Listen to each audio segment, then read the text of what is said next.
En 90, la championne Rockin' Robin va quitter la WWF. Par manque de lutteuses dans le roster, le titre ainsi que la division féminine seront abandonnés pendant pas mal de temps. Le 26 décembre 93 aura lieu la finale du tournoi permettant de déterminer la nouvelle championne de la fédération. Après 6 minutes de match, Alundra Blaze va porter son finisher et ainsi devenir la nouvelle championne de la WWF. De nos jours, cela peut vous paraître anodin qu'une souplesse soit portée par une femme, mais à l'époque, c'était un truc de ouf. Le public était surpris parce qu'il n'avait pas l'habitude de voir des femmes faire ce genre de move. D'ailleurs, c'est pour cela que Vince McMahon l'a recruté. Il voulait relancer sa division féminine. En effet, Medusa, pour ses diverses performances sur le circuit indépendant, était considérée comme l'une des meilleures catcheuses de la planète. Après avoir défoncé les jobeuses, Blaze va dire à Vince que pour avoir des matchs d'un niveau supérieur, il serait judicieux de ramener des catcheuses du Japon avec qui elle avait pour habitude de travailler. Vince McMahon va approuver sa proposition. En fin de vidéo, je vous parlerai de son passage à la WWF. Fin 95, alors qu'elle était encore championne, Alundra apprend que la WWF ne va pas renouveler son contrat. À l'annonce de cette nouvelle, Alundra Blaze a été totalement dévastée. Quelques heures plus tard, elle va recevoir un appel d'une ancienne connaissance. Allô Medusa, ça te dirait de revenir à la WCW? D'accord, pourquoi pas après tout. Qu'as-tu à me proposer? Dis-moi, tu as toujours le titre féminin en ta possession?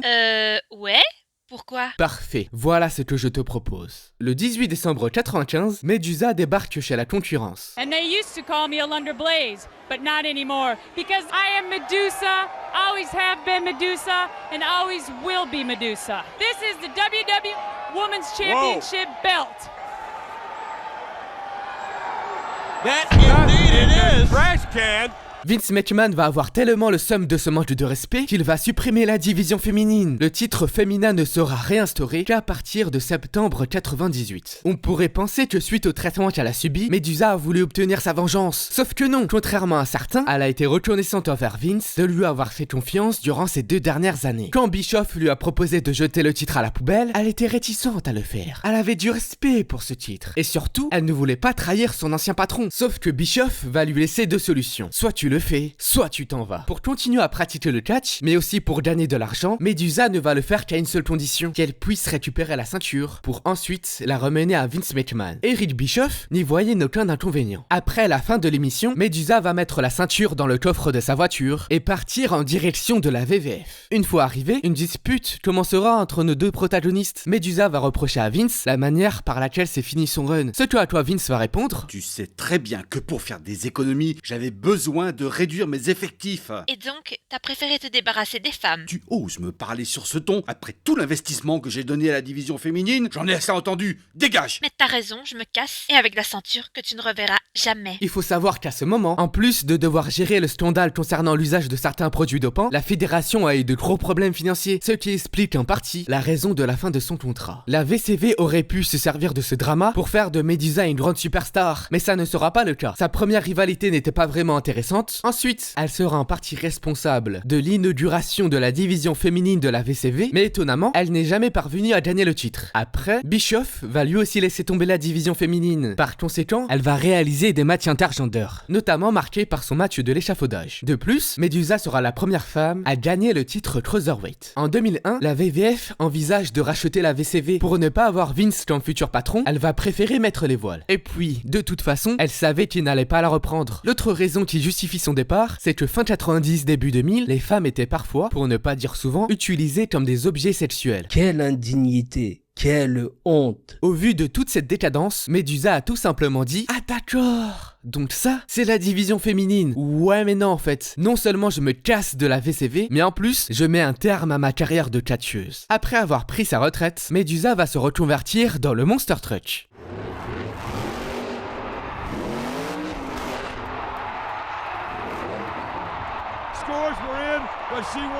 Les années et les années passent, et un jour, elle va recevoir un appel l'invitant à un certain événement.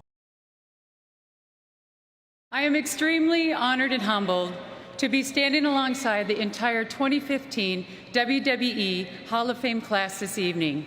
21 years ago, I had the distinct honor of introducing the first woman ever to be in the WWE Hall of Fame, the fabulous Moolah. Après avoir fini son discours, Alundra Blaze va ressortir le titre féminin d'une poubelle et va dire que la ceinture est enfin de retour à la maison. Alundra sera la 8e femme à être ajoutée au Hall of Fame de la WWE. À cette occasion, elle va retrouver une vieille connaissance. Je suis si désolé. T'en fais pas, c'est pas grave. J'ai moi aussi ma part de responsabilité dans l'affaire. Tu sais quoi, Alundra? Ton profil est exactement ce que nous recherchons pour notre division féminine. Ravi de te l'entendre dire. Beaucoup considèrent Alundra Blaze comme étant la première révolutionnaire du catch féminin. Certaines personnes lui diront qu'elle est née à la mauvaise époque. Cependant, Alundra Blaze n'est pas d'accord avec ce raisonnement. Elle va répondre en disant: si vous êtes né à une date particulière, c'est pour accomplir des choses de votre temps. Dans mon cas, j'ai été un exemple pour les générations à venir. 2 ans après les agissements de Medusa, autrement dit lors des Survivor Series 97, Bret Hart, avant de partir chez la concurrence, va effectuer son dernier match à la WWF. Pour vous résumer grossièrement la chose, Vince voulait faire de Shawn Michaels son nouveau champion, cependant, Hart ne voulait pas perdre le titre face à ce petit garnement, et Michaels ne voulait pas perdre ce match. Pour trouver un compromis, Vince va proposer au champion de conserver son titre par disqualification. Bret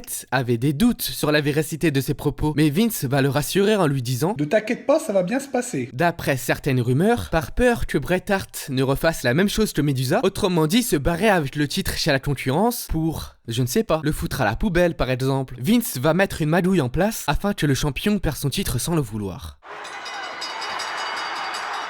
Alundra Blaze a été triple championne de la WWF. Elle était athlétique, son moveset était varié, ses promos étaient bonnes et les fans aimaient bien son personnage. Mais alors, pourquoi n'a-t-elle pas réussi à donner un fort intérêt pour la division féminine? Plusieurs raisons le justifient, mais les 3 principales sont que, premièrement, les gens étaient habitués à voir les femmes dans des rôles secondaires. La plupart d'entre elles étaient utilisées en tant que manageuses. Ça a été aussi le cas pour Medusa, notamment lors de son premier passage à la WCW. Deuxièmement, le manque de concurrence a fait que le public a dû se lasser d'avoir les mêmes matchs. Et enfin, très rares sont ces matchs qui ont été diffusés à l'antenne, ce qui implique que les fans ne pouvaient pas réellement s'attacher à son personnage. Lors de sa première année à la WWF, elle n'a participé qu'à 2 pay-per-view. Lors de WrestleMania 10, d'ailleurs, elle sera la 3e femme de l'histoire à défendre le titre féminin lors de ce pay-per-view, et lors de SummerSlam 94, avec sa tenue enflammée, qu'elle nous a ressorti à Evolution 2018 lors de sa participation à la Battle Royale. Si vous souhaitez en connaître davantage sur son parcours, je vous mettrai son Wikipédia en description. Let's see who AAA is. AAA, you there?